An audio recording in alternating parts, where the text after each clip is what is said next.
This YouTube video was presented by Screamscape, your ultimate guide to theme parks. All right, everybody, now we're at the Picsolve booth with Jeff, who's the CEO of Picsolve. And you guys sent us an email, and we wanted to come talk a little about what you guys do here, which is photography in the theme parks and attractions and things like that, and sort of the future of where this is going. Right. So right now is actually a great time to ask that question.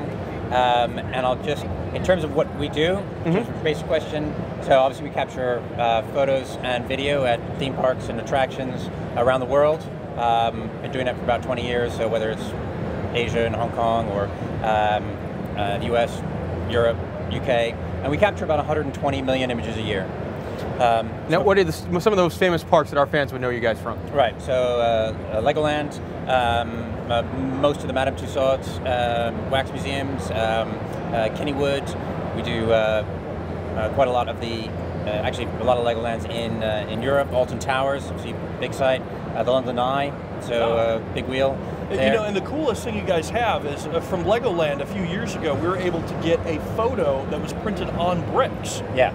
And so it was, what a cool souvenir idea, just to take that one step further and be able to, you know, take apart your photo. Yeah, Lego, the whole, anything around Lego is proving to be very creative canvas to do stuff on, and actually we just can't make enough of those bricks walls. It's amazing the demand for that. And so, not the worst problem to have. no, it's not. And I think in many ways we're tasked to try and be creative with photos, to try and do more and kind of tap into what guests want. And I think the main thing that's happening in terms of where this is going, absolutely. I think we've all seen the standard photo and print.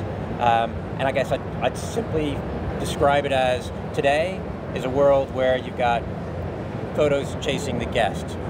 So it's a very transactional relationship. You know, you go out and maybe you buy it, maybe you don't. And we move to a world where the guest is chasing photos. And what I mean is, right now, maybe 10% of people are buying a photo because, like, do I want that? Is that the right ride? Is it too expensive? And I think that completely reverses in a world where it's all included. So if every image that gets captured of you and your family that day is either in the price or is in a bundled offering, your relationship with photo is completely reversed. Absolutely. We were talking about this earlier because in the world we live in now, it's a digital world. We can take pictures so much easier than we could 20 years ago. Yeah. And it seems like, when you're at the amusement parks, some of them aren't catching up as fast as others. And when you have an actual hard copy photo, I mean, how often do you have a hard copy photo of something nowadays? No. It never happens. Before, when you took a picture of something, that was the only way you had it, was that hard copy photo. Yeah. And so I was talking to him saying that when I go to an amusement park, it's not a very good value for me if I'm buying the $9 one-time hard copy photo that I have to go home and scan anyways. And $9 you're getting a deal. Yeah. So to be able to do something like all-inclusive, parks are now jumping on that, where they give you a thumb drive and they say, all your pictures today that you take, you can put on that thumb drive and walk away with all those pictures. Yeah, that's right. And I think one of the really interesting differences about that, in particular with social, because I mean now the thing about social is that actually it's fine to have the picture, but what's really valuable is having it right now. Yeah. Oh, of course. Because there's no point in 3 days later you download it and then you share it. I mean, it's like, well, that whole thing passed. Actually, when I get off the ride and I've had that moment, I want to share it right then. And the next one, about an hour, 30 minutes later, I want to share that one, and then again. And so, really, it's that instant. Whether it's bragging rights because you did it and somebody else did it, or whether it's like, haha, I'm on vacation and you're not. Yeah, exactly. Or it's maybe it's connecting with their parents or whatever. That's that's what's really important to most people, and that's why they're sharing. They're narrating. People are narrating their lives. Not every week, not every day, but several times a day. And we did a trial of kind of all you can eat at the end of last year, and the average person is basically downloading and sharing 18 photos of their day. Oh, wow. And I think that's going up. So it becomes a thing where when you're in the park and it's included, actually a photographer is no longer, well, do I want to tell you? Actually, you go and chase them down because generally... If it's free, you want that picture. Or, if it's going to just be a minimal cost. Yeah, because if we're in the park, then one of us has got to take the picture, which means one of us is not in the shot. Yeah. But also, their cameras, they're a lot more professional than your iPhone or smartphone is going to be. And what a smart thing for parks to jump on this, to do on-ride photos that are instantly uploaded, because then it's PR for the park. You're on the ride taking a picture that's going onto the internet immediately saying, I'm at such and such park, I'm having a great time, and this is the coaster I just got off of. Yeah, it's so really powerful, because if you think about the average person on Facebook has 230 friends. I don't have 230 friends on Facebook, but some of my guys have about 500 friends on Facebook. So you can imagine a park that's got, let's say, 1 million visitors. If every photo is unlocked for everybody to download, you know, you're talking kind of in the hundreds of millions of potential friends that are now can view it. Obviously, you don't view every friend's photo, but it's, you know, exactly to your point, it's a huge marketing channel, because now I'm hearing about this through a trusted relationship. You know, people believe 90% of what friends tell them, as opposed to 14% of what advertisers tell them. So that's absolutely brilliant. Are you guys in the cruise industry? We do cruise ships, and it's interesting. We've done a few, although we haven't.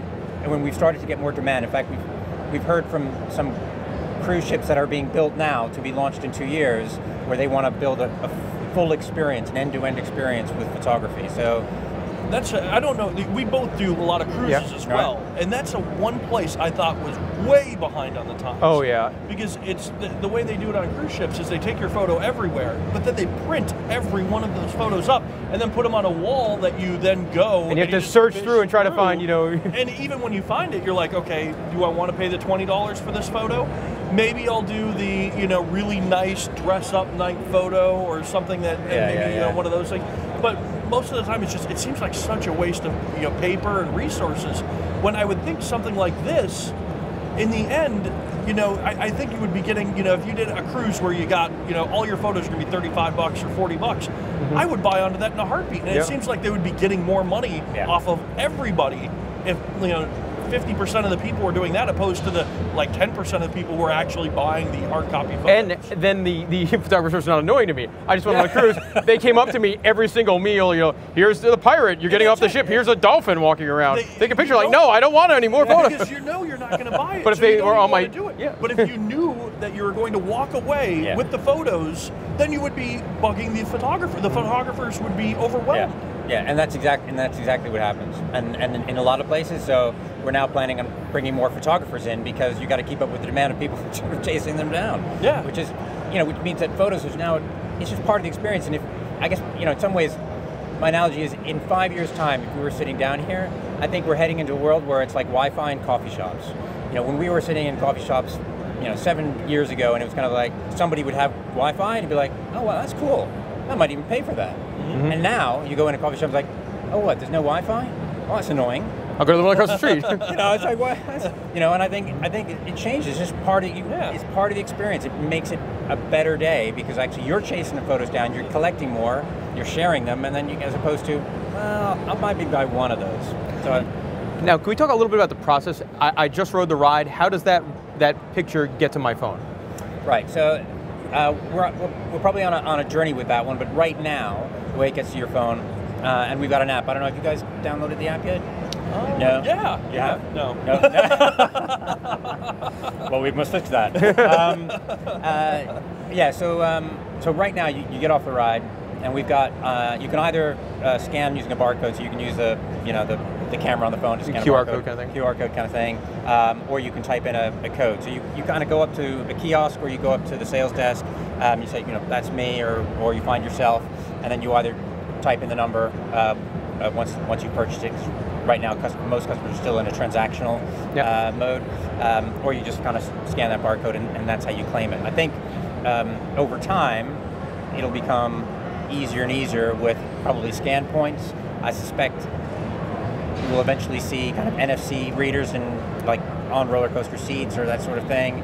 And one of the things that we're working on internally is face recognition. Like, can we use that to actually get that to you? So Facebook is scary like that. Well, yeah. If you can make it into a game, I think, where you take your shot of yourself that day and you kind of find where you are.